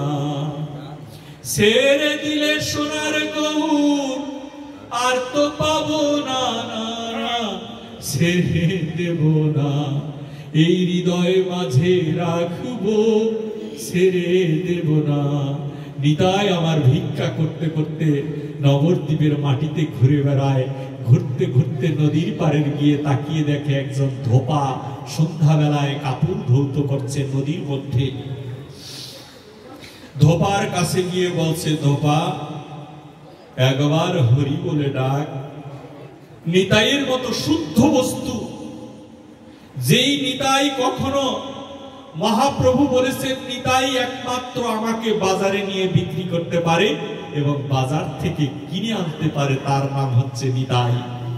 সেই নিতাই এত শুদ্ধ হয়ে সামান্য একটা ধোপার সম্মুখে দাঁড়িয়ে বলছে, ওরে ধোপা, একবার হরি বলে ডাক। ধোপা বলছে, আমার সময় নেই সাধু। ওই দেখো সূর্য পাটে বসেছে, আমার সময় নেই, আমি হরি বলতে পারবো না। তুমি আজাইরা মানুষ, তুমি গিয়ে রাস্তায় হরি বলে ডাকো। বলেছে, একবার হরি বল। ওই ধোপা বলেছিল না হরি, কখনোই বলবে না হরি। নিত্যানন্দ প্রভু আমার নদীর জলে নেমে যায়, নদীর জলে নেমে বলছে, একবার হরি বল না রে ভাই। বলেছে, না আমি হরি বলবো না, হরি বলতে আমি রাজি নই। বলেছে, একবার বল না হরি। এই দৃশ্য দর্শন করে চৈতন্য মহাপ্রভু সেই দিন আর নীলাচলে থাকতে পারেনি। মুহূর্তের মধ্যে চৈতন্য মহাপ্রভু নবদ্বীপে চলে আসে, এসে নিতাইয়ের পাশে দাঁড়িয়ে বলছে, দাদা কি করছো তুমি? তুমি আমার আরাধ্য দাদা, তুমি এমন একটা ধোপার সম্মুখে দাঁড়িয়ে বলছো একবার হরি বল, তোমার এত কিসের টাকা? নিতাই বলছে, হরি, তোমার নাম একা নিয়ে বড় শান্তি পাই না, তাই যাকে পাই তাকে দিয়ে হরি বলিয়ে থাকি। যদি সবাই মিলে হরি বলে ডাকে তাহলে আমি নিতাই বড় আনন্দ লাভ করি। নিতাই কাঁদছে, কেঁদে কেঁদে হাঁটু গেড়ে জলের মধ্যে বসে পড়ে। জলের মধ্যে বসে বসে বলছে, ওরে ধোপা, আমি তোর পায়ে ধরি রে ভাই, একবার হরি বলে ডাক না। ধোপা বলছে, আমি যদি হরি বলি আমার এই কাপড় কে ধুয়ে দিবে? সন্ধ্যা হয়ে গেছে, কাপড় ধুয়ে আমার বাড়ি যেতে হবে, কে আমার কাপড়গুলো ধৌত করে দিবে? নিত্যানন্দ প্রভু বসা থেকে দাঁড়িয়ে গিয়ে বলছে, ধোপারে, একবার যদি হরি বলে ডাকিস তাহলে আমরা নিতাই আর গৌর মিলে, আমরা দুই ভাই মিলে তোর এই নোংরা কাপড়গুলো ধৌত করে দিয়ে যাব। তথাপিও বদনে দুই বাহু তুলে একবার হরি বলে ডাক।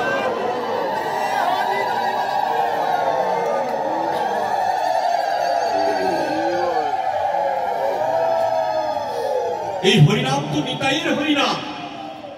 ওরে একলা নিতাই, একলা নিতাই, একলা নিতাই, একলা নিতাই, হরিনাম দিয়ে জগৎ মাতালে আমার একলা নিতাই। নিত্যানন্দ প্রভু, যার মহিমা বলে শেষ করা যাবে না। এ হেন কৃপা, জগাই মাধাইকে কৃপা করতে গিয়েও মহাপ্রভু কিন্তু অসুর পদের সেই রূপ ধারণ করেছিলেন। মহাপ্রভু বলেছেন, বধ করে দিব তোকে। সুদর্শন চক্রকে ডেকে এনেছিলেন, আনার পরে নিতাইয়ের কৃপায় মহাপ্রভুর হাত ধরে নিতাই বলেছে, এবার কৃপা করতে এসেছি, এবার কৃপা করে দিয়ে যাব, তুমি অসুর বধ করতে পারবে না। বলেছে, কলির জীবার অন্যান্য যুগের সমস্যা কোথায়? সমস্যা হচ্ছে অন্যান্য যুগে অসুরদেরকে বধ করানো হয়েছে, অন্যান্য সব যুগে অসুর বধ হয়েছে, আর কলির যুগে আমার মতো অসুরকে নাকি প্রভু বধ করবে না। প্রভু বলেছেন, আমি গিয়ে তোর দ্বারে গিয়ে একদিন হরিনাম করে দিয়ে আসব, তুই সেদিন ধন্য হয়ে যাবি, অসুর আর বধ হবে না। আমি বিশ্বাস করি জীবের দ্বারে দ্বারে ঘুরে ঘুরে আবার নিতাই হরিনাম পৌঁছে দিয়েছে। শুধু কলির যুগে একটা গৃহবাদ আছে, সেই গৃহটা হচ্ছে এই অধমের গৃহ। এই অধমের গৃহে এখনো পর্যন্ত মহা হরিনাম প্রবেশ করলো না। এত বছর গুরুদেবের নাম নিয়েছি, দীক্ষা শিক্ষার মন্ত্র নিয়েছি, কতবার প্রভুর নাম করেছি, ঠাকুর আসনের সম্মুখে বসে আজকেও করেছি, কিন্তু একটি নামও তার চরণে পৌঁছায় না। যদি পৌঁছাতো তাহলে তো আপনাদের মতো বৈষ্ণব চরণে মতি হতো আমার। আমাদের ছেলে মেয়েগুলোকে ভাগবতে আনি না। যাদের যুবতী মেয়ে আছে বলে, তুমি বাসায় বসে বই পড়ো, আমি ভাগবতে যাই। বাবা, তুমি বড় ভুল করে ফেলছো। কলি তো, তুমি গৃহ থেকে বেরিয়ে আসার সাথে সাথেই ওই যুবতী মেয়েটা বা যুবক ছেলেটাকে একটি দুষ্ট লোক ঢিল মেরে দিবে। ঢিল মারবে কিসে দিয়ে? আগে ঢিল মারতো ইট পাটকেল দিয়ে, আগে ঢিল মারতো মাটির চাকা দিয়ে, ঢিল মারতো না আগে ঘরের চালের উপরে ঢিল মারতো, আর দুষ্ট কাজ করার জন্য বেরিয়ে যেত। আর এখন ঢিল মারে মোবাইলের মাধ্যমে, মোবাইলে মেসেজ পাঠিয়ে দেয় হাই, আর ওই দিক থেকে বলে হ্যালো। ধ্বংস হয়ে গেল এই জাতি। তাই সন্তানদেরকে নিয়ে ভাগবতে আসেন, সন্তানদেরকে নিয়ে কীর্তনে আসেন। আমি বৃদ্ধদের জন্য ভাগবতে আসি না, আমি যুবক যুবতীদের জন্য ভাগবতে আসি। শিশুকালে ভজে কৃষ্ণ পাইবার আসে, যৌবনকালে ভজে কৃষ্ণ আসে কি না আসে, আর বৃদ্ধকালে ভজে কৃষ্ণ জমের তরাসে। এই জম তারা করবে, সেই জন্য বাধ্য হয়ে পরে কৃষ্ণ ভজন করে। তাদের জন্য ব্যবস্থা আছে, এই বৃদ্ধদের জন্য ব্যবস্থা দিয়েছে চৈতন্য মহাপ্রভু। বৃদ্ধরা যখন হরিনামে আসবে তখন আর তারা বৃদ্ধ থাকবে না। আপনার জীবনের যে বয়স পেরিয়ে গেছে, সময়, এই পৃথিবীতে মানুষের সর্বশ্রেষ্ঠ মূল্যবান জিনিস কি? তার নাম হচ্ছে সময়। একটা সময় পেরিয়ে গেলে সেই সময় আর ফিরে আনা যাবে না। আপনি যত ক্ষমতাশালী হন না কেন, এই সময় আপনি ফিরে আনতে পারবেন না। কিন্তু মহাপ্রভুর এই হরিনামে প্রমাণ করেছে যে ৮০ বছরের বৃদ্ধকেও যুবকে পরিণত করেছে হরিনামের আসরে আনার পরে। এই বৃদ্ধটা হাঁটতে পারে না, কিন্তু লাঠিটা ফেলে দিয়ে হরিনামের আসরে ২ বাহু তুলে হরিনাম কীর্তন করছে। ওই বৃদ্ধটাও যুবক হয়ে যাচ্ছে হরিনামে এসে। আপনার জীবনটা, আপনার সময়টা ফিরে পাচ্ছেন এখানে আসলে। এই যতক্ষণ ধরে ভাগবত হচ্ছে, এতক্ষণ ভাগবত না শুনলে আপনি কি করতেন? বাসায় টেলিভিশন দেখতেন, বাসায় বসে আজে বাজে গল্প হতো, চায়ের দোকানে বসে বাজে কথা হতো, সিগারেট পোকা হতো। সময়টা তো শেষ। পূর্বের সূর্য পশ্চিমে চলে গিয়েছে। কারণ এই বাসুদেবকে পাবার জন্য যে শ্রীমৎ ভগবত গীতায় শ্রীকৃষ্ণ অর্জুনকে বারবার বলছেন, অর্জুন বলছেন, প্রভু শ্রেষ্ঠ মৃত্যু কোনটি? মৃত্যুকালে শ্রেষ্ঠ কোনটি? বলছে উত্তরায়ণ আর দক্ষিণায়ন। দক্ষিণায়নে মৃত্যুবরণ করলে অমঙ্গল হয়, আর উত্তরায়ণে মৃত্যুবরণ করলে মঙ্গল হয়। তাহলে দক্ষিণায়ন ৬ মাস আর উত্তরায়ণ হচ্ছে ৬ মাস, শ্রীমদ্ ভগবত গীতা বলছেন। তাহলে ৬ মাস দক্ষিণায়নে ভালো খারাপ, আর উত্তরায়ণে মৃত্যু ভালো। অর্জুন প্রশ্ন করলেন, প্রভু তাহলে আমার উত্তরায়ণে যদি মৃত্যু না হয়, ৬ মাসের মধ্যে মৃত্যু তো নাও হতে পারে, বাকি ৬ মাসে মৃত্যু হলে তো আমার অসদ্গতি লাভ হবে। বলছে হ্যাঁ, অসদ্গতি লাভ হবে। এর চেয়ে শ্রেষ্ঠ পথ কি আছে? তখন কৃষ্ণ অর্জুনকে বলছেন, এর চেয়ে শ্রেষ্ঠ পথ মৃত্যু সময়, সেটা দক্ষিণায়নে হোক আর উত্তরায়ণে হোক, মৃত্যু সময়ে যদি কেউ কৃষ্ণ কৃষ্ণ কৃষ্ণ বলে মৃত্যুবরণ করতে পারে, তাহলে তার সদ্গতি লাভ হয়ে যায়। কৃষ্ণ এবং অর্জুনের যখন যুদ্ধ হয়, যুদ্ধ শেষ হবার পরে 18 দিন যুদ্ধ হয়েছিল, 18টি অধ্যায় গীতার। 18 দিন যুদ্ধ শেষে অর্জুন তো সমস্ত কিছু বুঝতে পেরেছে, গীতা বোঝা মানে সব বুঝেছে, জ্ঞানবান ভক্ত অর্জুন। সেই অর্জুন যখন শেষ হয়ে গেল যুদ্ধ, তখন অর্জুন শ্রীকৃষ্ণকে বললেন যে প্রভু আমাকে তুমি অনুমতি দাও। বলেছে কি অনুমতি দিব? বলেছে এতদিন তো কত অপরাধ করলাম, কত প্রিয়জনকে মারলাম। গীতা কোন জ্ঞান দেখুন। বলেছে কত প্রিয়জনকে মারলাম, কত অপদার্থদেরকে মারলাম, আবার ভালো মানুষকেও তোমার কথা মেরে ফেলেছি, কত অন্যায় করেছি, মার্ডার করেছি, কত তোমার অর্ডারে। আমার মনে হয় প্রভু আমার একটু গঙ্গা স্নান করা প্রয়োজন, আমি একটু গঙ্গা স্নানে যেতে চাই মাধব। শ্রীকৃষ্ণ মৃদু হাসছেন, হেসে হেসে বলছেন, অর্জুন আমাকে তুমি এখনো চিনতে পারলে না? কৃষ্ণ যার সারথি তার আবার কিসের গঙ্গা স্নান? কৃষ্ণ ভক্ত যার সারথি তার আবার কিসের গঙ্গা স্নান? আমি বলি যদি পবিত্র থেকে অনষ্ট থেকে আরো নষ্ট হয়ে যায়, তারপরও আপনাদের চরণে যখন আশ্রয় নেই, আপনাদের পদধূলি যখন গায়ে মেখে নেই, মনে হয় আমার আর কোনো অপরাধ নেই। আমার মনে হয় আমি আজকে একদিনের শিশু হয়ে গিয়েছি। বলেছে প্রভু তবু আমি স্নান করতে চাই, গঙ্গা স্নান পবিত্র হবার জন্যে। শ্রীকৃষ্ণ বললেন ঠিক আছে আমার সাথে চলো। রথটাকে নিয়ে একটা নদীর পাড়ে দাঁড় করে রেখে এই রথ থেকে কৃষ্ণ নেমে যায়। নেমে গিয়ে বলে অর্জুন তুমি একটু বসো, আমি এই ক্ষণকাল অপেক্ষা করো, আমি আসছি, আমি এসে তোমাকে গঙ্গা স্নানের ব্যবস্থা করব। কৃষ্ণ অর্জুনকে রথের মধ্যে বসিয়ে রেখে ভগবান চলে গেলেন।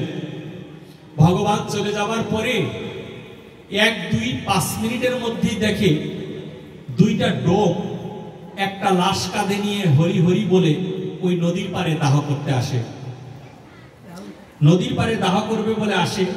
লাশটা যখন নদীর পাড়ে রাখে, অর্জুন দূর থেকে দেখছে। এবং অর্জুনের একটি ক্ষমতা ছিল, আজকে সনাতন ধর্মের যুবক যুবতীরা জেনে যান, অর্জুনের একটি বিশেষ ক্ষমতা ছিল যেটা আর কারো ছিল না। সেই ক্ষমতা হলো অর্জুন পৃথিবীর সমস্ত জীবের ভাষা বুঝতে পারতেন। গাছের ভাষা, মাছের ভাষা, আর যত পশু পাখির ভাষা, এই সব কিছু অর্জুন বুঝতে পারত। কে কি ভাষায় কথা বলছে, এটা অর্জুনের একটি বিশেষ ক্ষমতা ছিল যেটা আর কারো ছিল না। অর্জুন বসে আছে, দেখছে একটি লাশ নিয়ে দুইটা ডোম এসেছে। এখন ডোম দুটো বলছে, কিরে ভাই, লাশ পোড়াবো, দিয়াশলাই তো আনিনি, আগুন ছাড়া লাশ কিভাবে পোড়াবো? এখন একটা বলছে, দেখ লাশটা পোড়ায় যেতে হবে, কারণ কন্টাকে এসেছি, না পোড়ালে আমাদের স্বর্ণমুদ্রা দিবে না। এখন কি করা যায়, নদীতেও তো ফেলে দিতে পারবো না। বলছে অদূর একটা বাড়ি আছে, ওইখানে গিয়ে তুই একটা দিয়াশলাই নিয়ে আস, আমি লাশের পাশে একটু দাঁড়াই। আর ওই লাশের পাশে যে দাঁড়াবে সে বলছে, না আমার ভয় লাগে। লাশের পাশে ভয় লাগে দাঁড়াতে, একটু কেমন লাগে। যেমন আপনাদের আমাদের স্ত্রী এত আপন, যে স্ত্রীর জন্য বাবা মাকে ভাত দেই না, যে স্ত্রীর জন্য বলি স্ত্রীর দোষ দিই, দোষ না গুণ আমি জানি না, স্ত্রীর জন্য বাবা মাকে খালি বিছানায় ঘুম পাড়াই। বাবা মায়ের কপালে শীতের দিনে ল্যাপ জোটে না, বাবা মায়ের কপালে একটা সিরা কাঁথা জোটে। বাবা মায়ের কপালে দুর্গাপূজা আসছে, বাবা মায়ের কপালে সুন্দর একটা কাপড় জোটে না। তুমি তোমার ছেলে মেয়ে বউ বাচ্চাদের জন্য দামি দামি কাপড় নিয়ে আসো, তোমার জন্য কৃষ্ণ ভজন নয়। কারণ মহাপ্রভুর এটা শিক্ষা নয়। মহাপ্রভু তার মাকে বড় ভালোবাসতেন, মহাপ্রভু তার মায়ের সেবা করতেন। মহাপ্রভুকে যদি ভালোবাসো তাহলে মহাপ্রভুর জীবনী আমাদেরকে জানতে হবে। লাশটাকে রেখে বলছে, লাশটা তো যেতে পারবে না, তো মরে গিয়েছে, তাহলে লাশটা এসেছে। কারণ ওই মৃত্যু লাশের গন্ধ কুকুর দূর থেকে পেয়ে যায়। কুকুর এসে লাশের চতুর্দিকে ঘুরছে, কিন্তু কুকুর ওই লাশের গায়ে আঘাত করছে না। কিছু সময় পরে আরেকটা কুকুর আসলো, খুব মোটা সোটা করে। কুকুরটা দূর থেকে ওই চিকনা কুকুরটাকে বলছে যে, ভাই আমার খুব ক্ষুধা লেগেছে, এই দ্রুত লাশটাকে শেষ করি, ধর, মরাটাকে আমরা খেয়ে ফেলি। চিকন কুকুরটা বলছে, দাঁড়া, কোন দিক থেকে খাবি, মাথা থেকে না পা থেকে? বলছে পা থেকে আগে খাওয়া শুরু কর। যখন পায়ের কাছে গেছে, চিকন কুকুরটা পায়ে সুখে মাথা ঝুলিয়ে বলছে, না রে, একে ভক্ষণ করা যাবে না।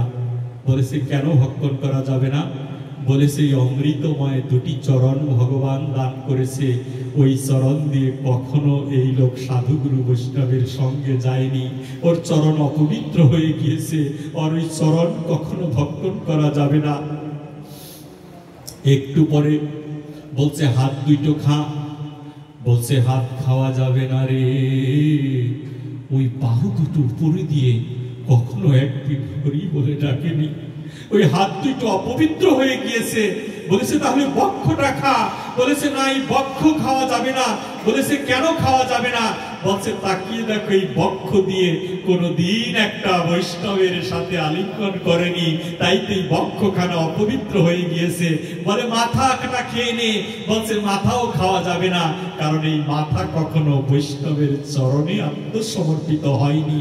এমনি করে যখন দুইটা কুকুর শিক্ষা দিচ্ছে, অর্জুন তখন চিৎকার করে কৃষ্ণ কৃষ্ণ বলে কেঁদে উঠেছে।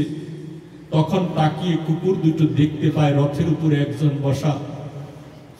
মোটা কুকুরটা চিকনা কুকুরকে বলছে, ওরে কুকুর, অদূরে একটা মানুষ আছে, ওকে ধরে খেয়ে ফেল, আমরা সবাই মিলে খেয়ে ফেলি। তখন চিকন কুকুরটা বলছে, ও তো আরো অপদার্থ, কৃষ্ণের সাথে থেকেও যার চরণ থেকে গঙ্গার সৃষ্টি হয়েছে, তার চরণে একদিনও তিনি গঙ্গা স্নান করলেন না। এই রকম ব্যক্তিকে আমরা কখনো ভক্ষণ করব না। এমনি সময় শ্রীকৃষ্ণ চলে আসে, অর্জুন চলো, গঙ্গা স্নান করবে না? বলেছে মাধব, গঙ্গা স্নান আমার করা হয়নি, আমি গঙ্গা স্নান করব। তবে তুমি তোমার দুটি চরণ একত্রিত করে দাঁড়াও, আমি তোমার চরণে দণ্ডবত প্রণাম দিয়ে আমি সেই গঙ্গা স্নানের ফল লাভ করতে চাই। অর্জুন বালু বনে ধুলায় গড়াগড়ি দিয়ে হা কৃষ্ণ বলে কেঁদে বেড়ায় অর্জুন। কাঁদতে কাঁদতে অর্জুন সেই গঙ্গা স্নান করলো।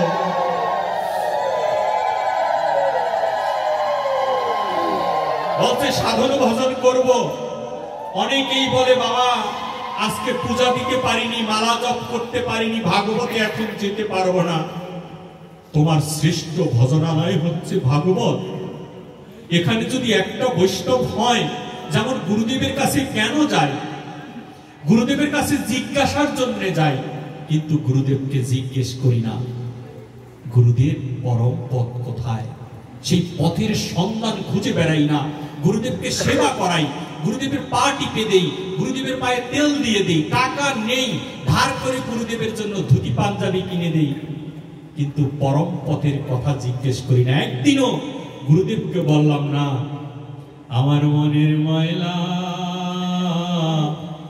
যাইব কেমনি, গুরু গো ও গুরু মনের ময়লা যাইব কেমনি, সে যদি কয়লার কালি হয় সাবানে ধুইলে যায়, মনের কালি বিষণ কালি ধোলাই করার নয়।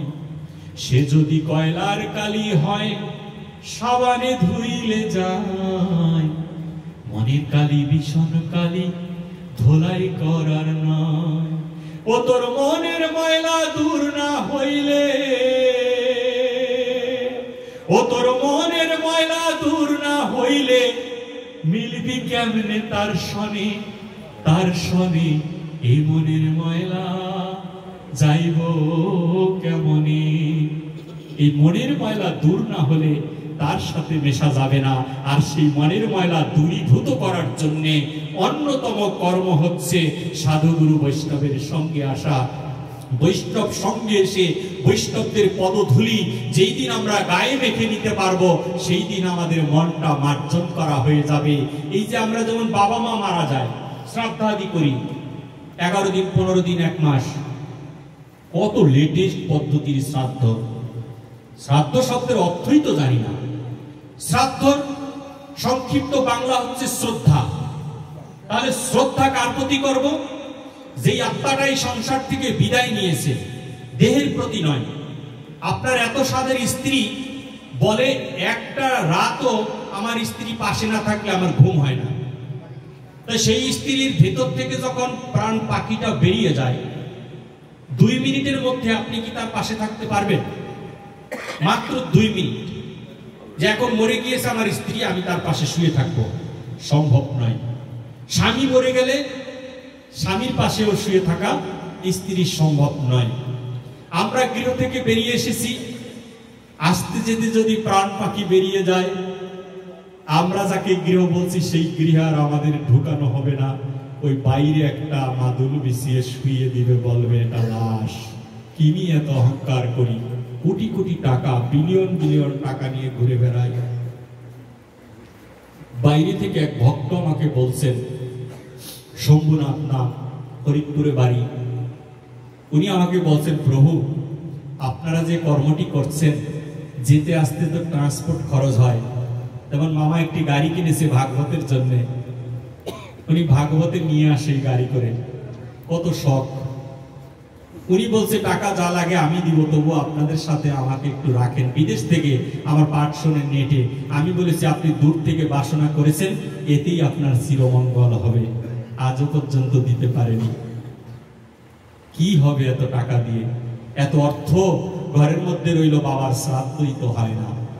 বাবার শ্রাদ্ধের সময় ব্রাহ্মণের জন্য কপালে কি জোটে, শুধু ব্রাহ্মণদেরকে বকি আমরা, চক্রবর্তীদেরকে বকি, কিচ্ছু জানে না। হ্যাঁ, সেই চক্রবর্তীকে বকার কথা, যেই চক্রবর্তী ওই বলে সিগারেট টান দেয় আর মন্ত্র পাঠ করে, ওই চক্রবর্তীকে ত্যাগ করতে হবে, ওকে দিয়ে কোনো পূজা আশ্রা হবে না। সিগারেট খাচ্ছ আর তুমি মন্ত্র পাঠ করছো সূর্য সম চমৎকাল সন্ধিভূতা মস্তায় কুলপদ্ম দিব্য দিব্যমি আকাশং পবনং নমস্তুতে, এই মন্ত্র পাঠ করছো আর মাঝে মাঝে সিগারেট টান দিচ্ছে, ব্রাহ্মণ নয়, এটা ব্রাহ্মণ নামের কলঙ্ক। এই কলঙ্কটাকে ত্যাগ করতে হবে। শুদ্ধ একটা ব্রাহ্মণ দিয়ে আপনি ক্রিয়া করান, শ্রাদ্ধের কাজ। শ্রাদ্ধের কাজ করলে আপনাকে ফর্দ লিখে দিবে। কি ফর্দ? ধুতি লাগবে, গামছা লাগবে, চাল লাগবে, ডাল লাগবে, মরিচ লাগবে, এই সমস্ত দিয়ে লিখে দেয়। অনেক কিছু, ঘট, জল ঘট, আমসরা, এইগুলো লিখে লিখে প্রায় 70-80টা আইটেম। ওই দিন আমি একটি কাজ করব গৃহপ্রবেশ, আমাকে এতগুলো আইটেম লিখেছে, 1-2 ভিতরে লিখে দিল। আমি আমাকে বলছে, বাবা আমি কি লিখবো, আপনি কিনে আনেন। আমি বলছি না, আপনি কাজ করবেন, আপনি বলেন। ও মা, একটু সময় দিয়ে মেসেজ চলে আসে, টাইপ করে দিয়েছে আমাকে। আমি ফোন করে বললাম, বাবা এতগুলো আইটেম আপনি কি করে মনে রাখলেন? বলছে এইগুলো আমার মুখস্থ। বাবা একবারে মুখস্থ করে নিয়েছো? 70টা আইটেম মুখস্থ দিয়েছে লিখে। এখন লিখে দিলে দোকানে গিয়ে আমরা আবার কি করি, বলি ওই একটা ধুতি দাও ব্রাহ্মণের জন্য। তা দোকানদার তো ভালো ধুতি দিল, বলে আরে না এই ধুতি না, পূজার ধুতি, মানে পাতলা ধুতি, 150 টাকা দাম। ওই ধুতি পরার আর কোনো উপায় নেই, খালি শুধু ব্রাহ্মণেরই দোষ দিচ্ছি। ব্রাহ্মণের কপালে 3 টাকার একটা ধুতি জোটে, ও মন্ত্র পর্ব কি ওই ধুতি দেখেই তোর মেজাজ খারাপ। গামছা বলে কি ছোট একটা গামছা দাও, এতটুক গামছা মনে হয় কি 1 বছরের বাচ্চা পরবে। আরে গামছাটা বেদ দিতে গেলে তো 3-4 হাত লাগে, তো 3-4 হাতের একটা গামছা দাও না তুমি। হাজার হাজার টাকা খরচ করছো, ব্রাহ্মণের কপালে জোটে একটা 60 টাকা দামের এতটুকু গামছা। তো ব্রাহ্মণ কি মন্ত্র পড়বে? যে দেবতা যে প্রসাদ খায় তাকে তো সেটা দিতে হবে। তো ওই ব্রাহ্মণ চাচ্ছে ভালো একটা ধুতি, ভালো একটা গামছা, তো সেইগুলো তুমি দাও। ওইটা না দিতে পারলে তোমার আয়োজন করার দরকারটা কি? তুমি যেহেতু আয়োজন করেছো, এই 2-4টা জিনিস একটু ভালো কিনে দাও, ওইটা দেখেই ওর মন ভালো হয়ে যাবে আর ভক্তি ভরে তোমাকে উদ্ধার করবে তোমার মন্ত্র পাঠ করে। নাহলে 11 দিন 15 দিন না খেয়ে থাকলে লাভ কি? খালি ব্রাহ্মণদেরকে বকেই যাচ্ছে, বকেই যাচ্ছে, ব্রাহ্মণরা এই নয় সেই নয়। এই তো হচ্ছে আমাদের অবস্থা। আমাদের কোনো দোষ নেই, সব দোষ ওনাদের। আমাদের দোষগুলো এড়িয়ে তারপরে ওই দোষগুলো আমরা করি।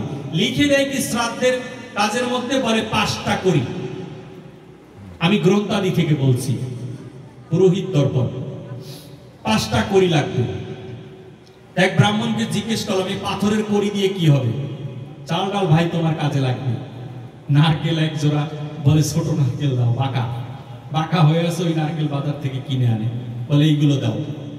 এই তো ব্রাহ্মণের কপালে জোটে। 1 জোড়া নারকেল, ভালো 2টো নারকেল দিলে কত টাকা লাগে, কত হাজার, তাই না?